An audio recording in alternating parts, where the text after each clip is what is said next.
And we're back with Richard Reviews. Today we're reviewing a book here on richardreviews.com/Griffin Chestnut. Griffin Chestnut is Richard's YouTube reviews page, which you can find here on YouTube. Today Richard is reviewing a book for us, and it is titled The Dharma Bums by Jack Kerouac. Jack Kerouac being one of Richard's favorite authors. Richard has read a decent amount, you would call it a fair share, of Jack Kerouac's pieces. This is Richard's personal piece that he read himself. This is Richard's piece he bought. Richard read this piece the year it was given to him in 2014, and Richard did enjoy this piece very much. Richard did have this to say, that although he enjoyed the Dharma Bums, this is not Richard's favorite Kerouac novel. He loves Kerouac. He's a big admirer of Jack Kerouac, but this is not his favorite piece. You can find his favorite piece. It's uploaded here on this YouTube channel, and we're going to get into it right now. Right off the bat, let's take a look at Richard's piece right here. So this is the book. It's in great condition. Richard keeps all his stuff in good spots. It's in good spots. You can see right across the bat. It's not that long of a book, as you can tell from the length and the duration.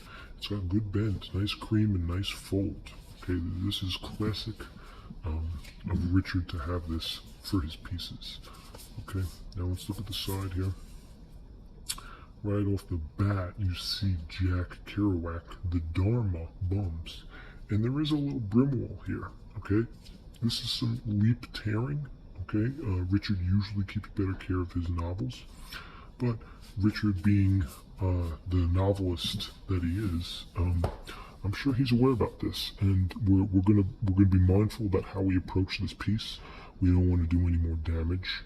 This is a Richard exclusive, so we just have to be prepared and aware, okay, because of this, that the Beat generation has gone into. If you look later in Kerouac's life, like number one, Richard basically became he was a miserable small-town alcoholic, much like Kerouac. And it's a shame that another thing like this, a lot of people try to romanticize or glamorize alcoholism.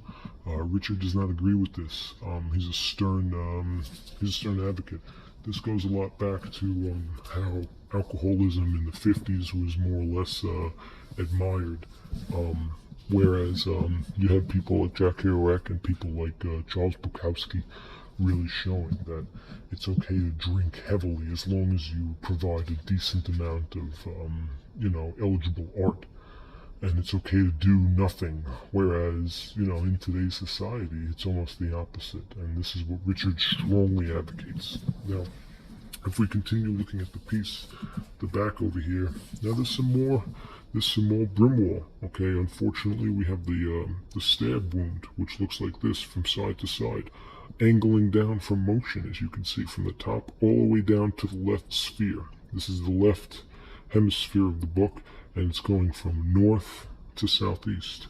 Okay, not the best look for a Richard piece, but ultimately we're going to have to get past it to continue the review. Okay, we're going to come over here at the price. Take a look at the price. United States, $14, Canadian, $21. Okay, so Richard bought this at $14 since he's not a Canadian citizen, and again, that's a steal. That is a steal at this price. Richard made out very well. Once again, I'm not surprised. He usually does.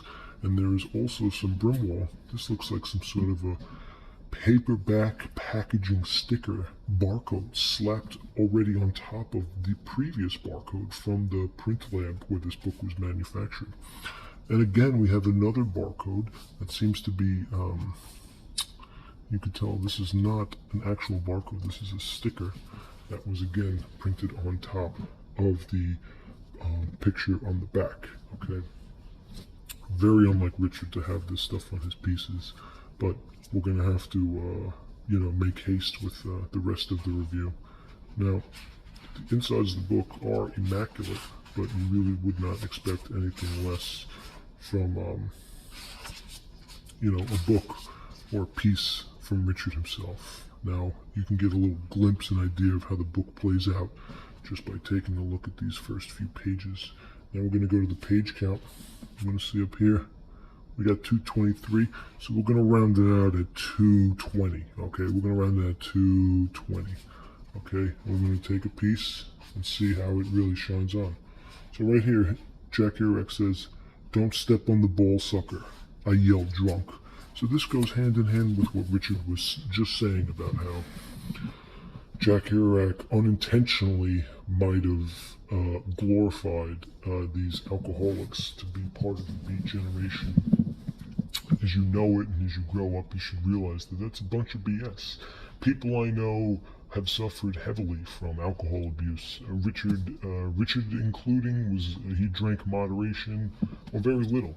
There's nothing romantic about red wine, in the summer, or a beach blue berry treetop ice cream cone when you're sitting on the beach on an Oklahoma sunshine summer day.